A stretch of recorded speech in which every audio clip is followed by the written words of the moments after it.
آئیے السلام پیش کریں، پڑھیں اللہم صلی علی سیدنا محمد وسیلۃ الیک وعلی وسلم صلاۃ و سلام علیک یا سیدی یا حبیبی یا رسول اللہ صلی اللہ تعالی علیہ وسلم۔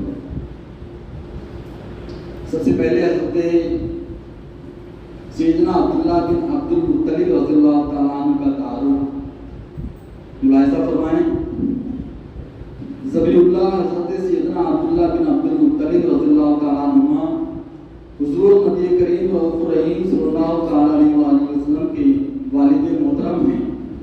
آپ کا اسم گرامی عبداللہ، کنیت ابو قسم یعنی خیر و برکت سمیٹنے والے، اور ابو محمد، ابو احمد اور لقب ذبیح ہے۔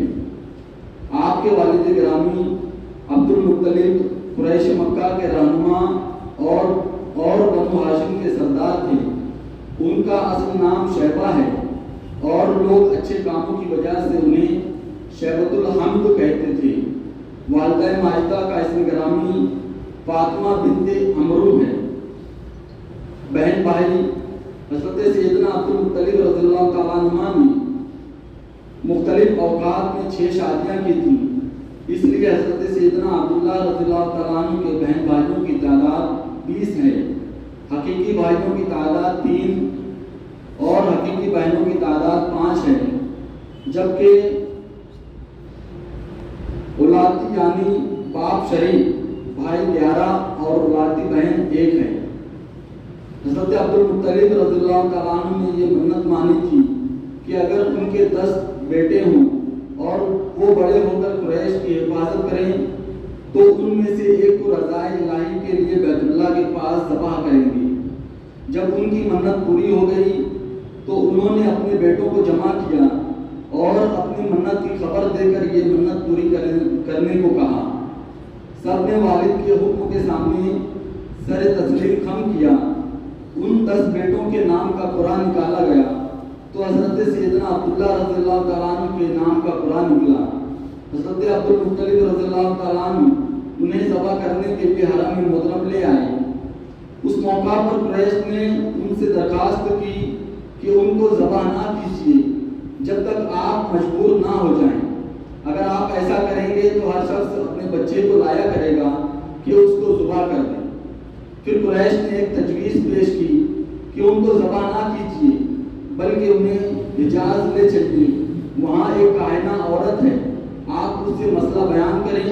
اگر اس نے بھی ان کو ذبح کرنے کا حکم دیا تو پھر آپ کو اپنے صاحبزادے کے ذبح کرنے کا مکمل اختیار ہوگا، اور اگر اس نے کوئی ایسا حل پیش کیا جس سے آپ کی منت بھی پوری ہو جائے اور عبداللہ رضی اللہ تعالیٰ عنہ ذبح ہونے سے بھی بچ جائیں تو آپ اس تجویز کو قبول فرما لیجیے۔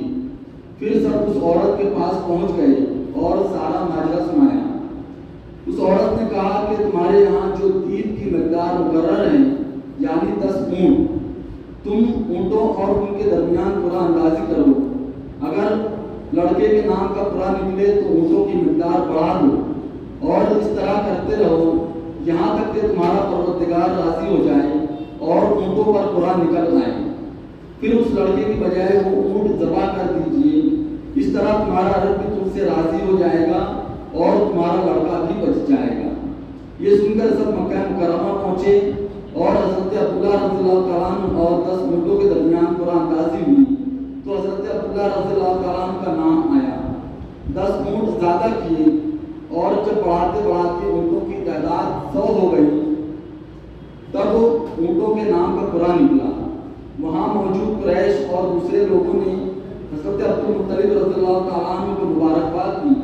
حضرت عبد المطلب رضی اللہ تعالیٰ عنہ نے کہا کہ اللہ کی قسم جب تک 3 بار اونٹوں کا نام نہیں نکلے گا تب تک میں اس قرآن کو تسلیم نہیں کروں گا۔ چنانچہ یہ عمل 3 بار دہرایا گیا اور پھر ہر بار اونٹوں پر ہی قرآن نکلا۔ تب حضرت عبد المطلب رضی اللہ تعالیٰ عنہ نے تکبیر کہی اور صفا و مروہ کے درمیان اونٹوں کو لے جا کر قربان کر دیا۔ حضرت سیدنا اکرمہ رضی اللہ تعالیٰ عنہ حضرت سیدنا عبداللہ بن عباس رضی اللہ تعالیٰ عنہ سے روایت کرتے ہیں کہ ان دنوں یہ اصول تھا کہ ایک جان کے بدلے 10 اونٹ دیے جائیں۔ حضرت عبد المطلب پہلے شخص ہیں جنہوں نے کے بعد قریش اور عرب میں بھی یہی دستور ہو گیا اور رسول اللہ صلی اللہ تعالی علیہ وسلم نے بھی اسی کو برقرار رکھا۔ آپ رضی اللہ تعالیٰ عنہ سے شادی کی خواہش مند خواتین، ذبح کے واقعہ کے بعد حضرت سیدنا عبداللہ رضی اللہ تعالیٰ عنہ کی شہرت میں مزید اضافہ ہو گیا۔ مکہ مکرمہ کی بہت سی حسین و جمیل لڑکیوں اور عورتوں نے آپ کے حسن و جمال سے متاثر ہو کر آپ سے نکاح کی بھرپور کوشش کی، حتیٰ کہ بعض نے بڑی دولت کی بھی پیشکش کی۔ ان میں سے چند بہت مشہور ہیں۔ فاطمہ بنت مرخصمیہ نامی ایک یہودیہ عورت نے آپ کی پیشانی میں چمکنے والے نور محمدی کو حاصل کرنے کے لیے مال کی پیشکش کی۔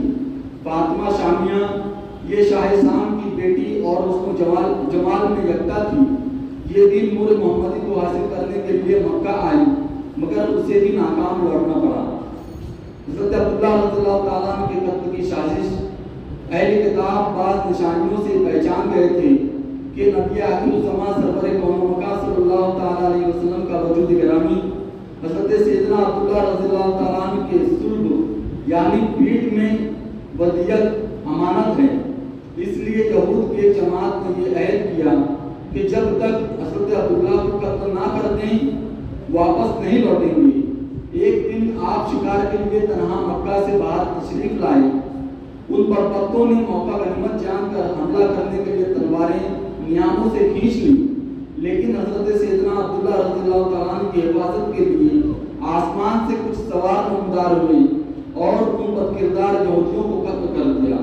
اتفاق سے حضرت سیدتنا آمنہ رضی اللہ تعالیٰ عنہ کے والد ماجد حضرت وہاب بن عبد مناف نے یہ واقعہ اپنی آنکھوں سے دیکھا۔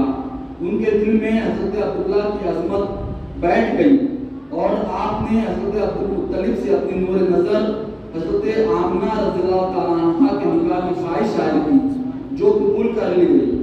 یوں حضرت عبداللہ رضی اللہ تعالیٰ عنہ کا حضرت آمنہ رضی اللہ تعالیٰ عنہ سے نکاح ہو گیا۔ وصال باکمال حضرت سیدنا عبداللہ بن عبد المطلب رضی اللہ تعالیٰ عنہ قریش کے قافلے کے ساتھ بغیر سے تجارت ملک شام گئے۔ دوران سفر بیمار ہو گئے۔ واپسی پر یہ قافلہ مدینہ منورہ کے پاس سے گزرا تو حضرت سیدنا عبداللہ رضی اللہ تعالیٰ عنہ بیمار ہونے کی وجہ سے مدینہ میں ہی اپنے والد عبد المطلب کے ننیال بنو عدی بن نجار کے یہاں ٹھہر گئے اور وہیں 25 سال کی عمر میں آپ کا وصال ہوا۔